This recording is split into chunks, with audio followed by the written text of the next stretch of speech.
Ang maiinit na balitang dapat niyong tutukan sa One North Central Luzon ngayong Lunes. 21 anyos na babae, patay matapos pagpapaluin ng bato sa ulo saka itinapon sa irigasyon.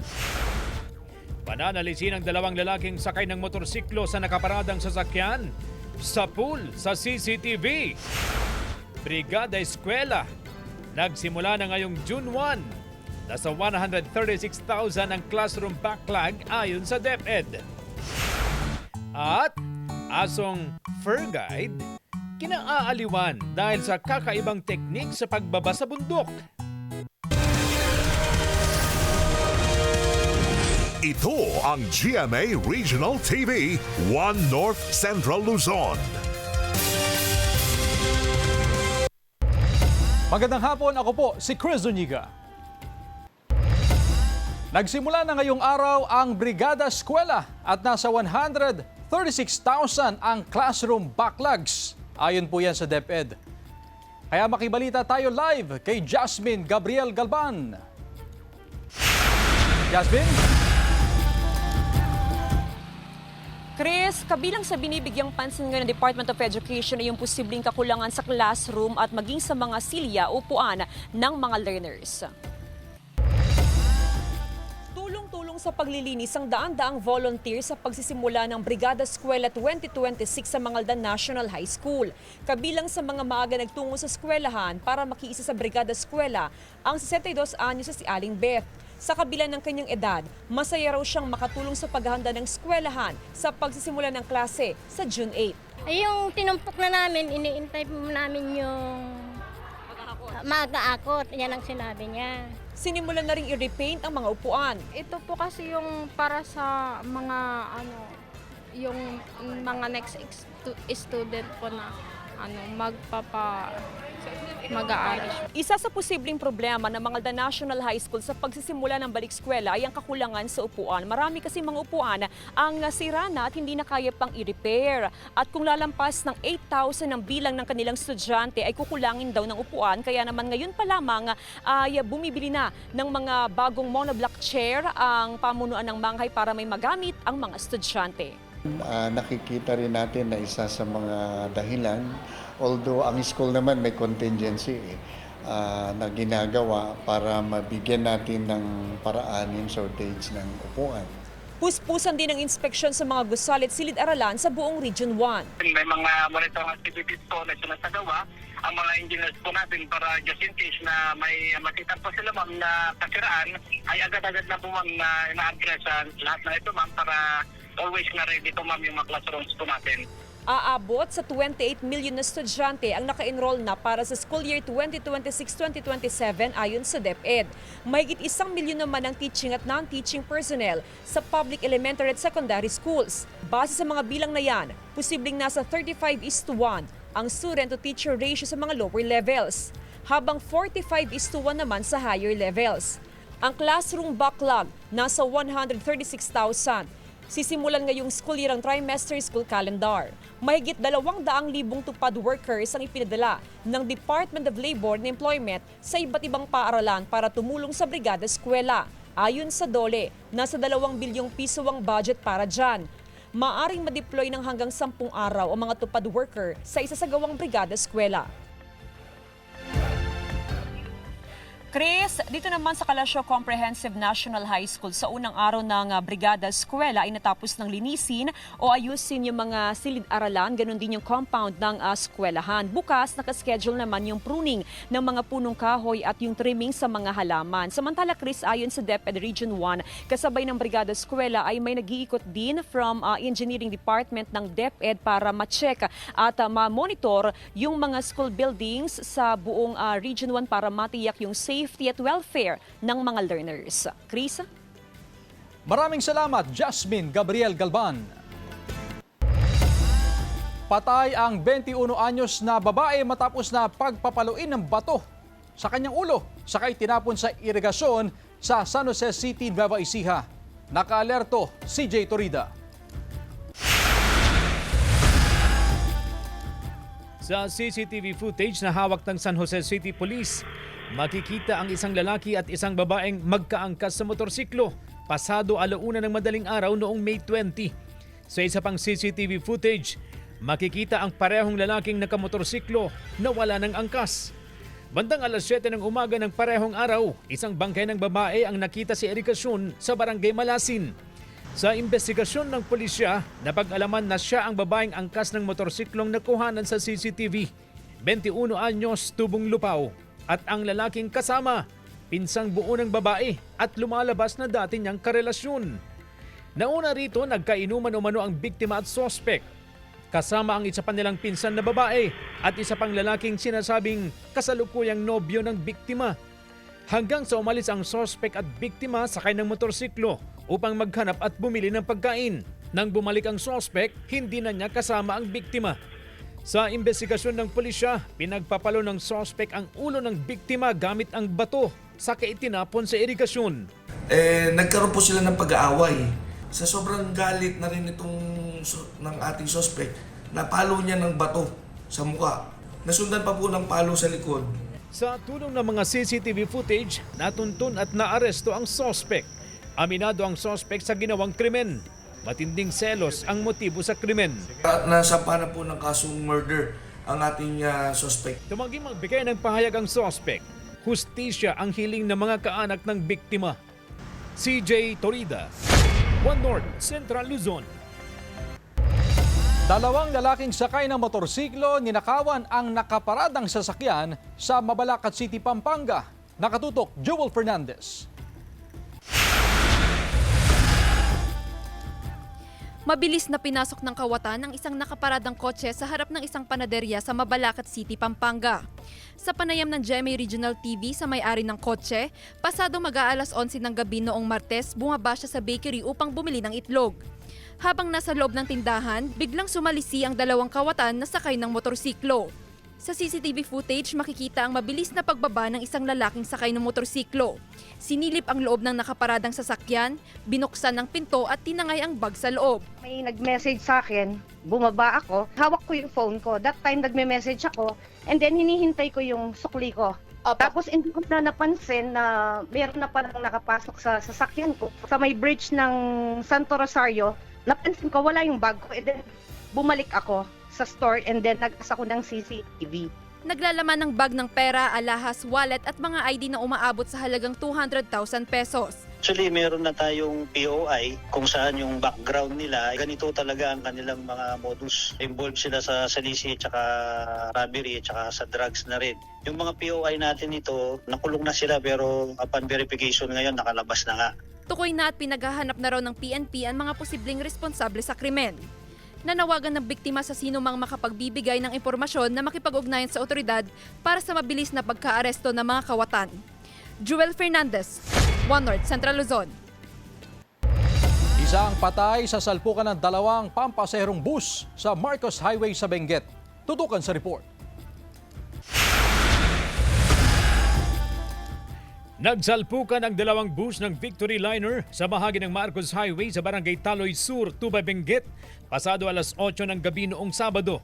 Karamihan sa mga pasahero nagtamo ng mga pasa, gasgas at sugat mula sa mga nabasag na salamin. Nadaan namin yung dalawang bus. Yung isa nasa itaas banda, yun yung unang nabunggo. Tapos bumunggo, nandun na sa baba, natumba, nag-flip. Meron isang patient na naipit sa bus pero luckily na-extricate naman.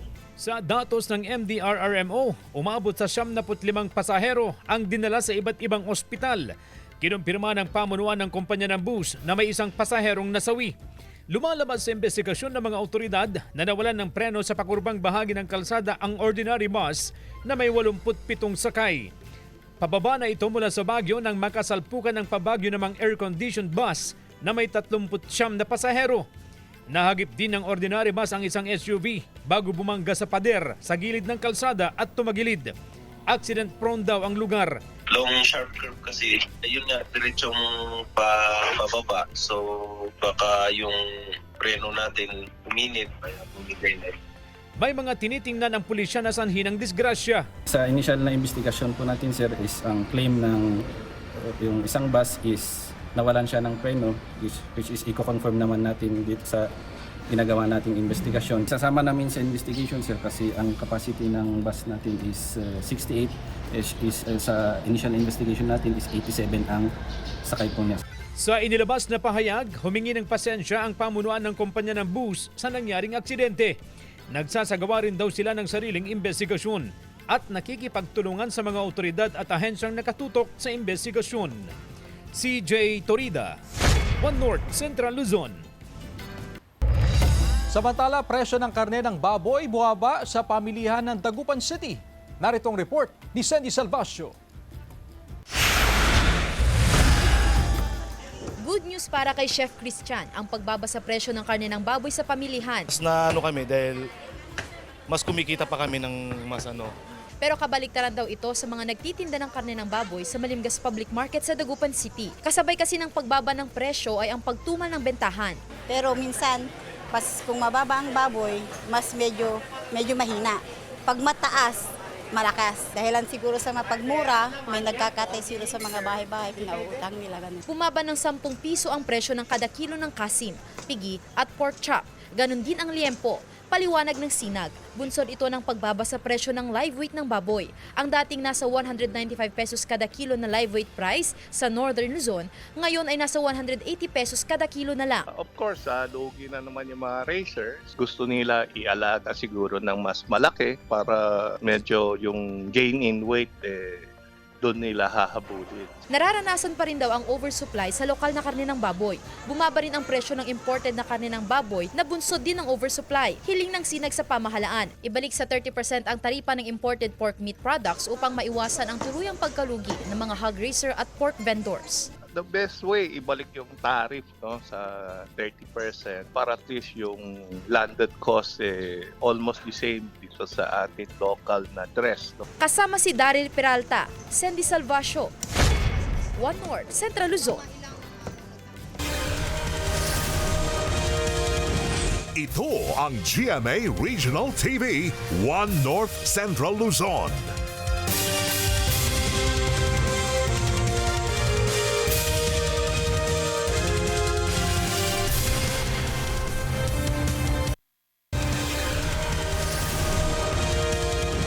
Ito ang GMA Regional TV, One North Central Luzon. Nasawi ang mag-live-in partner matapos na pagsasaksakin sa Barangay Pias, Villasis, Pangasinan, pasado alas 10 kagabi. Edad 40 ang babaeng biktimang isang OFW at 42 anyos naman ang lalaking biktima na isang magsasaka. Sa ulat ng pulisya, dating live-in partner ng babaeng biktima ang sospek na 47 anyos na isa ring magsasaka. Natutulog daw ang mga biktima nang mangyari ang krimen. Inimbestigahan pa ang motibo sa krimen. Tinutugis naman ng pulisya ang sospek na tumakas matapos ang insidente. Hustisya ang panawagan ng kaanak ng mga biktima. Hustisya, ahuli sana yung gumawa ng ganyan. Panagutan niya ang ginawa niya. Dalawang bahay sa Mangaldan, Pangasinan, nilooban ng kawatan. Tutukan sa report.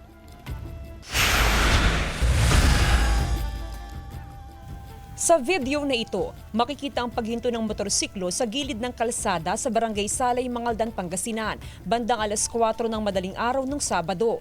Parehong bumaba ang rider at angkas. Nagpalakad-lakad na tila nagmamanman hanggang pinasok na ng isa sa kanilang isang bahay roon. Makalipas ang ilang minuto, lumabas ang lalaki. Muling sumakay sa motorsiklo saka umalis. Makikita rin sa parehong video na may isa pang bahay na pinuntahan ng dalawang lalaki at pinasok din. Kinaumagahan, nadiskubre ang pagnanakaw sa dalawang bahay. Kabuang 3 cellphone ang tinangay ng mga kawatan. Hindi po namin na-identify. Nalaman lang namin nung pumunta na dito yung mga nawalan ng cellphone na kasi kainumagahan ng Sabado, nagblatter na po sila dito. Kita namin sa CCTV, parang pumasok sila sa bahay o sa... Kwento ng kapatid ng isa sa mga nanakawan ng cellphone, nagkataon na nakabukas ang pinto at ilaw sa bahay ng kapatid kaya nakapasok ang sospek. Mahimbing din daw ang tulog ng kapatid. Hindi po sir, bukas po ito ma'am. Kaya nakita niya na siguro sa luhan. Opo, tulog na tulog yung kambal ko . May ilaw, hindi po niya pinatay. Tapos yung aso namin nandun sa malayo. Dahil sa insidente, pinaigting pa ng mga opisyal ng barangay ang pag-iikot sa lugar upang masawat ang mga kawatan. 5 o 6 na beses na rumurunda yan, umiikot, oo. Kasi kung sino yung kagawa doon duty of the day, siya rin yung sumasama sa mga barangay tanons. Hindi na rin inireport sa pulisyang insidente. Kasama si Ron Alistair Taniado, Jasmine Gabriel Galban, One North Central Luzon. Ilang lugar sa North Central Luzon nakaranas ng malakas na hangin at ulan. Silipin sa report. Naramdaman ang epekto ng bagyong Domeng sa ilang lugar sa North at Central Luzon. Sa Baguio City, malakas na ulan ang naranasan kahapon, kaya inalerto ng mga taga-CDRRMO ang mga residente na mag-ingat. Naramdaman din yan sa Dumalnag, Ilocos Norte. Sa bayan ng Banggi, 10 minuto ang itinagal ng ulan na nakaapekto sa ilang establishmento. Nakaranas din ng malakas na pag-ulan ang ilang bahagi ng Pampanga, gaya ng Barangay Dolores, City of San Fernando, Pampanga. Binaha ang kalsadang ito sa Barangay Colgante, Apalit. Pahirapan ang pagdaan ng ilang motorista dahil sa gutter deep na baha na sinabayan pa ng high tide. Binaha rin sa ilang barangay sa Santo Tomas, Pampanga. Humupa rin kaagad ang baha. Nagka-landslide sa National Road sa bahagi ng Barangay Napua sa Bangan Mountain Province. Humambalang sa Bontoc, Baguio Road ang mga gumuhong lupa at bato mula sa bundok. Nagsagawa ng clearing operations ang DPWH. Sa Dagupan City, nakahanda na ang mga may-ari ng commercial fishing vessel sa posibleng epekto ng Super El Nino at habagat season. Kahit na palapit, nandun pa rin naabutan pa rin kami hanggang kahit parating ang ulan, sinasalubong pa rin namin. Pero pag hindi talaga kaya ng bangka, gigilid na kami. So itong habagat ay pinalakas ito nitong si Bagyong Domeng, kaya naasahan natin na itong parte ng nasa western part ng parte ng Pilipinas ay naasahan na magkakaroon tayo ng yung pagtaas po yung pag-ulan. Ayon sa Pag-asa, posibleng umabot sa 2 o higit pa ang bilang ng mga bagyong maaaring maglandfall sa bansa ngayong Hunyo. Asahan din ang malalakas na pag-ulan hanggang sa Agosto. Kasama si Daryl Peralta, Sandy Salvacio, One North, Central Luzon. Green sea turtle pinakawalan sa dagat matapos aksidenteng malambat ng mangingisda. Narito ang report. Isang green sea turtle ang aksidenteng nalambat na mangingisda sa Barangay Minanga Weste, Bugay, Cagayan. Agad itong inireport sa otoridad para masuri ang kalagayan ng pawikan. Matapos ang paglalagay ng tag at matiyak na nasa maayos na kalagayan ng pawikan, pinakawalan din ito sa dagat sa pangunguna ng Coast Guard, MBRRMO Bugay at DENR. Isang balyena ang natagpuang stranded sa baybayin ng Claveria, Cagayan umaga noong Miyerkules. Nakita ng mga residente ang balyena at agad na inireport sa Cagayan Valley Marine Technology Outreach Station, BFAR Region 2. Ayon sa otoridad, isa itong false killer whale na may habang 1.74 meters at may bigat na humigit kumulang 40 kilos. Agad na dinala ang balyena sa kanilang pasilidad upang mabigyan ito ng paunang lunas. Ngunit kalaunan ay namatay rin ito. Ayon sa veterinaryo, napag-alamang may sugat ang balyena mula sa pagkakatusok na tumagos hanggang sa baga nito. Joel Fernandez, One North, Central Luzon.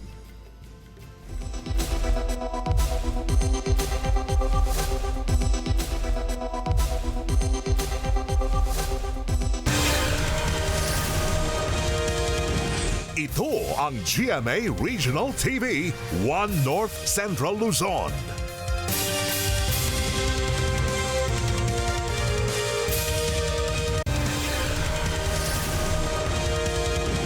Ito ang GMA Regional TV, One North Central Luzon. 13 na ang kumpirmadong patay sa pagguho ng gusali sa Barangay Balibago sa Angeles, Pampanga ayon sa Bureau of Fire Protection, Central Luzon. Mag-alauna kanina nang makuha ang ika-13 bangkay. Nakuha naman ang ika-12 bangkay pasado alas 10 kagabi sa Quadrant 1. Na-recover din kahapon ang 4 pang katawan ng mga natrap sa guho. Pahirapan sa operasyon ang panakanakang pag-ulan. Gayun din ang problema sa masangsang na amoy sa lugar habang tumatagal ang pagkuha sa mga natabunan. Inaalam pa ng Angeles City Health Office ang pagkakakilanlan ng mga biktima. Sa gitna naman ng investigasyon sa gumuhong gusali, pinatawan ni Angeles City Mayor John Lazatin ng preventive suspension sina Engineer Marlon Lingat, Structural Engineer ng City Engineers Office at Architect Norbert Lamban ang City Building Official, epektibo ngayong araw. Sinusubukan namin silang kunan ng pahayag. Puspusan ang pagsasaayos sa mga daungan ng bangka sa Dagupan City. Silipin sa report. Naglagay na ng mga kahoy sa daungan na ito ng mga bangka sa Barangay 1 Dagupan City upang may daanan ng mga pasahero. Bahagi ito ng pag-aayos sa mga daungan sa syudad ilang linggo bago ang balik eskwela at inaasahang pagdagsa ng mga pasaherong sasakay sa mga bangka. Paghahanda na rin daw ito sa nalalapit na tag-ulan. Tinitingnan ko yung daungan na kailangan safe sa mga pasahero. Bukod sa mga malalaki at makakapal na kahoy, ay maglalagay pa ng kawayan na pwedeng hawakan ng mga pasahero para hindi sila madulas. Aayusin din ng mga bubong sa daungan. Yung yung 4x4 lang na pampako namin dyan para pumantay, tsaka 5 kawayan na ganito ay Okay na. okay na. Layo ng mga opisyal ng barangay na matiyak ang kaligtasan ng mga pasahero ng bangka. Ayaw na raw maulit pa ng otoridad na may madulas na pasahero sa mga daungan. Yes po, dapat talagang mahalagang ayusin to kasi lalo pag tag-ulan na, baka madulas yung mga pasahero, mga estudyante. Target na matapos ang pagsaayos sa mga daungan bago ang balik eskwela sa June 8. Nakatakdang inspeksyonin ng barangay ang mga daungan ng bangka sa Magsaysay Fish Market sa mga susunod na araw. Kasama si Ron Alistair Taniedo, Jasmine Gabriel Galban, One North Central Luzon. Clearing operations isinagawa sa Bangaldan Public Market. Narito ang report. Noon, siksikan at halos wala nang madaanan ang mga mamimili sa Bangaldan Public Market. Ngayon, maaliwalas ang sitwasyon sa loob at labas ng palengke, kaya komportable raw ang mga mamimili. Maganda po ngayon, hindi siksikan, minsan kasi dami-daming tao tapos may nakaharang-harang. Malawak ang clearing operation sa pamilihan ang isinagawa ng lokal na pamahalaan. Mahigpit na ipinapatupad ang spacing sa mga stall o pwesto ng bawat negosyante. Pinakiusapan natin yung mga market vendors na sana ilagay lang sa tama yung kanilang mga paninda. Nagbigay po kami ng limitasyon sa mga stalls kung gaano lang dapat sila mag-extend. Tumalim ang mga negosyante sa pangambang maisyuhan ng notice of violation. Ay hindi po, kahit na hindi na kami binabantayan, basta ganito na po kami. Regular ang monitoring ng Market Division para matiyak ang 100% na pagtalima ng mga negosyante. Sinasabihan sila natin verbally. Pangalawa, kung talagang hindi natin sila mga mapapasunod, gagawa natin sila ng notice of violation. At base doon, ibabase natin doon sa kanilang violation kung ano ba yung mga nararapat na parusa. Kasama si Ron Alistair Taniedo, Jasmine Gabriel Galban, One North Central Luzon. Running is life para sa mahigit 4,000 runners na nakijoin sa first ever Sparkle Run. Sa hudyat na yan, sama-samang tumakbo ang runners sa kanilang specific race categories sa Sparkle Run 2026. Bago tumakbo, ilang Sparkle Stars ang nanguna sa stretching at warm-up exercise. Spotted naman ang ilang kapuso na naki-Sparkle Run gaya nila Alden Richards, Barbie Forteza, Martin Del Rosario, Chris Bernal, Derek Monasterio, Mark Bautista, Tim Yap at marami pang kapuso. Nakitakbo rin sina Rapi Tima at Mariz Umali. Kabilang sa top celebrity finishers sa kanilang respective categories sila Royce Cabrera, Ashley Rivera, David Licauco at Martin Javier. Present din si Master Cutter Dingdong Dantes at Ay de las Alas sa awarding ng iba pang top finishers. Katuwang ng Sparkle Jimmy Artist Center ang City of Manila at One Rio sa advocacy na i-promote ang healthy lifestyle. Mga kapuso, inaasahan ang big-time rollback sa produktong petrolyo ngayong linggo.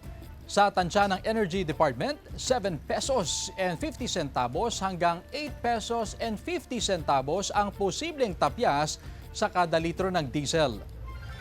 4 pesos hanggang 5 pesos naman ang nakaambang bawas sa gasolina. Kabilang sa nakakaapekto sa galaw ng presyo ng langis ay ang humuhupang tensyon sa pagitan ng Amerika at Iran at ang posibleng peace deal sa pagitan ng dalawang bansa, pati na ang posibleng pagbubukas ng Strait of Hormuz. Nakalabas na ng Philippine Area of Responsibility ang bagyong Doming. Kahit papalayo na ang bagyo, patuloy nitong hahatakin ang southwest monsoon o habagat. Nitong Sabado, opisyal nang idineklara ng Pag-asa ang pagsisimula ng habagat season. Ibig sabihin, mas mapapadalas na ang mga pag-ulan sa ilang bahagi ng bansa, lalo na sa kanlurang bahagi. Sa datos naman ng Metro Weather, mataas ang tsansa ng ulan sa Northern at Central Luzon. Malakas ang buhos sa ilang lugar, kaya maging handa sa banta ng baha o landslide. Posible ang ulan sa iba pang bahagi ng bansa. Narito na ang Ratsyada Balita. Bagamat makulimlim ang panahon, malinaw pa rin na nasilayan ang Blue Moon sa Lawag City kagabi. Pasado alas 7 kagabi nang unti-unting sumisilip ang Blue Moon hanggang sa tuluyang magliwanag bandang alas 8 ng gabi. Masaya ang mga residenteng nag-abang dahil muling nasilayan ang Blue Moon ngayong taon. Inilunsad ng DOH Ilocos Region ang proteksyon para sa alta presyon program sa Ilocos Sur. Layo nitong palakasin ang laban kontra high blood pressure o hypertension sa mga komunidad. Ang PPSA program ay inisyatibo ng gobyerno na layong tulungan ang mga Pilipino na mapigilan o makontrol ang high blood pressure sa pamamagitan ng early screening, proper treatment, healthy lifestyle promotion kabilang ang accessible na serbisyong pangkalusugan. Layon din ng programa na maiwasan ang malubhang komplikasyon tulad ng stroke, heart attack, kidney disease, pagkabulag at premature death. Mahigit 5,000 delivery riders at TNVS drivers sa Pampangan ang nakatanggap ng cash relief assistance mula sa DSWD. Bukod sa cash assistance, tumanggap din ang mga driver ng food packs, maintenance medicine at vitamins mula sa provincial government. Layo nitong matulungan ang mga delivery rider at TNVS drivers sa kanilang kalusugan habang patuloy na bumabiyahe at naghahanap buhay. Jewel Fernandez, One North Central Luzon. Asong fur guide, kinaaliwan dahil sa kakaibang teknik sa pagbaba sa bundok. Tunghayan sa report. Ipinakita ng ilang aso na sila ang perfect na fur guide mapabundok man o dagat. Ang isang asong expert hiker sa Benguet, kinaaaliwan dahil sa kanyang amazing technique sa hiking. Habang dahan-dahang naglalakad pababa ng bundok ang ilang hiker, chill na nagpapadaos-dos ang fur baby na si Butchie. Nasaksihan niya ng uploader na si Sofia nang maging fur guide nila si Butchie sa pag-akyat sa Mount Kotkot at Mount Bukaw sa Benguet. Ang aso namang si Chappy tila clingy sa mga ini-entertain na turista sa Virgin Islands sa Bantayan, Cebu. Hindi pa man kasi nakakalayo ang bangka ng isang grupo ng mga pauwing turista, tila nasa punks na siya. At hinila ni Chappy ang tali ng bangka na para bang pinipigilan silang makauwi. Naranasan nyo na ba yung may matagal nang nawala sa buhay nyo tapos biglang bumalik? Ganyan ang karanasan ng isang fur mom sa South Cotabato na pinusuan online. Ang asong yan sa kalsada ay ang asong si Pachi, ang alaga ng fur mom na si Mai na nawala noong January 2025. At hanggang nitong May 19, nakabalik sa kanilang bahay si Pachi na matyagang naghintay sa labas. Ilang saglit pa, nagkatitigan sila at nang tawagin ni Mai si Pachi ay kumawag agad ang buntot nito. Hindi raw makapaniwala si Mai na makakasama niyang muli ang alaga na ngayon ay nagre-recover na. Jewel Fernandez, One North Central Luzon. Samantala, mapapanood niyo po ang episode na ito at iba pang pinakahuling lokal na balita sa official website ng GMA Regional TV, www.gmaregionaltv.com. Pwede rin kayo bumisita sa aming official YouTube channel, GMA Regional TV, at i-click ang subscribe button para sa pinakamainit na balita mula sa mga rehiyon. At yan ang mga pinakamalaki at pinakahuling balita sa Hilaga at Gitnang Luzon. Maraming salamat mga kapuso, pati na ang mga kapuso natin abroad. Ako po si Chris Zuniga. Kami, ang GMA Regional TV, One North Central Luzon. Walang kinikilingan, walang pinoprotektahan. Noon at ngayon, serbisyong totoo.